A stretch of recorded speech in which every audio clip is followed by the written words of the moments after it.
রাধে রাধে বন্ধুরা, শুভ নবমীর শুভেচ্ছা জানাই সকল বন্ধুদের। এই ভিডিওটা গতকালের অষ্টমীর দিনে এইটি ভিডিওটি, কালকে আমার ছাড়া হয়নি কোনো কারণ বিষয়ে। আজকে আমি দেখাচ্ছি ভিডিওটি। একটি বিখ্যাত দুর্গা মন্দির, মালদার সর্বশ্রেষ্ঠ বলা যায়।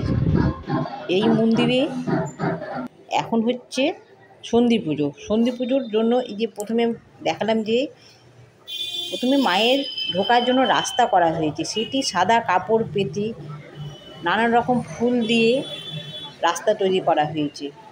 এত সুন্দরভাবে এখানে পুজো হয় মায়ের। এটা হচ্ছে প্রথম গেট।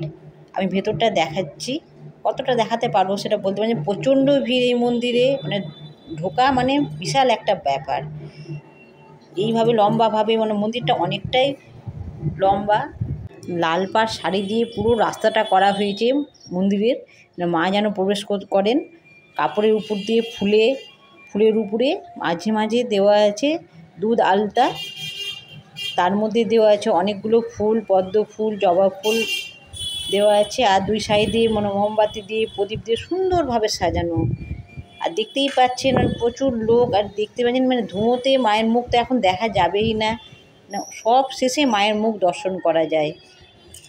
এত ভালোভাবে পুজোটা হয়, মানে প্রত্যেকটা দর্শককে যারা পুজো দেখতে গেছেন তাদেরকে প্রত্যেকটাকে এক এক করে মানে আরতি দেওয়া বলুন, প্রত্যেকটা মানুষকে খুব যত্নভাবে আরতি দেওয়া হচ্ছে। মানে এইভাবে আমি দেখিনি যে কোনো মন্দিরে প্রত্যেকটা আরতি যেন পাই। এখানে মানে এক দুইজন লোক না, আমরা হাজার লোক হতে পারে এই মন্দিরে, এতটা লোক আছে। প্রত্যেকটা মানুষই কিন্তু আরতি পাচ্ছে, প্রত্যেকটা মায়ের ভক্তকে দেখতেই পাচ্ছেন কীভাবে এক এক করে সবার কাছে যেন পৌঁছে যায় আরতিটা, সেইভাবে লোক রাখা হয়েছে। মানে এতগুলো এখানে লোক আছে পুজোর সাথে সহযোগিতা করার জন্য। এক এক করে চামড় দিয়ে দিচ্ছে, প্রত্যেকটা মানুষ যেন চামড় পায়। আরতি শেষ হয়ে গেছে, পুজো একেবারে শেষের দিকে। সবাই মায়ের চরণের প্রণাম করছে। এই রাস্তাটা দিয়ে মা গেছেন। এখানে আপনারা মন্দিরে আসলে একটা অনুভব করতেই পারবেন যে মা যে এখানে আসে স্বয়ং, সেটা বোঝা যায়। প্রত্যেকটা মানুষ দুধে আলতার থেকে ফুলগুলো নিয়ে, আশীর্বাদগুলো নিয়ে সব ভক্তি সহকারে প্রণাম করে নিচ্ছে যে মা এসেছে এখানে। পুজো এখন আরতিটা শেষ হয়েছে, আরতি শেষ হলে এই কাপড়টা গুটিয়ে উঠিয়ে নেন যেন মানুষের কোনো চরণ না পড়ে যায় আবার। তাই জন্য সাথে সাথে মন্দিরটা পরিষ্কার করে নেন, সাথে সাথে মানে একটা সেকেন্ডও ওরা দাঁড়াবে না। মানে এত সুন্দরভাবে এখানে কাজগুলো হয় মন্দিরের। তারপরে হয়ে যাচ্ছে শুরু অঞ্জলি। এবার অঞ্জলি দেওয়ার জন্য প্রচুর লোক। মন্দিরটা দেখতেই পাচ্ছেন, বিশাল একটা মন্দির। আর এত সুন্দর মন্দিরটা, ঝাড়গুলো এত সুন্দর সুন্দর এখানে ঝাড় লাগানো আছে, খুব সুন্দর মন্দির।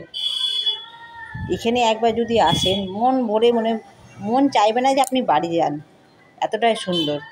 প্রত্যেকটা মানুষ এখানে অঞ্জলি দিচ্ছে। অঞ্জলি দিতে প্রচুর মানে ভিড় হয়।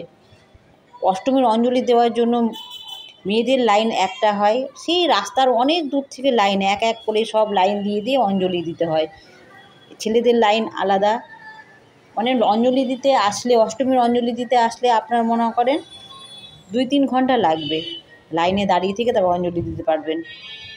মানে এত লোক বাইরে থেকে এখানে আসে অঞ্জলি দেওয়ার জন্য। এটা সন্ধি পুজোর অঞ্জলি হচ্ছে। মন্দিরটা এতটাই বড়, বাচ্চা কাচ্চা সুন্দরভাবে এখানে ঘোরাফেরা করছে, খেলাধুলোও করছে, সব আনন্দ উপভোগ করছে। অঞ্জলি হয়ে যাচ্ছে এখন। অঞ্জলি হয়ে যাওয়ার পরে কিছুক্ষণ পরে মায়ের মুখ দর্শন করা যায়। এই যে কিছুক্ষণ পরে এটা ছবিটা আমি দেখাচ্ছি। এবার মায়ের হালকা হালকা মুখ দেখা যাচ্ছে, ধোঁয়াটা এখন কাটছে। এখন ধূপের ধোঁয়াটা কাটছে। ধূপের ধোঁয়াটা এতটা দেওয়া হয় পুরো মন্দিরটা অন্ধকার হয়ে যায়, মা যে আসে সেটা বোঝা যায়। এখন অন্ধকারটা কাটছে, আস্তে আস্তে মায়ের মুখটা দর্শন করা যাচ্ছে। পরিষ্কার এখনও হয়নি। আর এখানে কিন্তু ফ্যান চালাতে এখনও দেবে না, সম্পূর্ণ ধোঁয়া বেরিয়ে যাবে, তারপরে ফ্যান চালানো হবে মন্দিরে।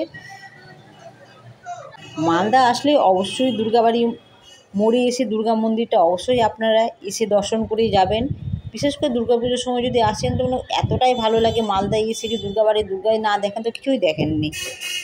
একবার এসে অবশ্যই দেখবেন, এতটা সুন্দর। এখানে 108টা প্রদীপ দিয়ে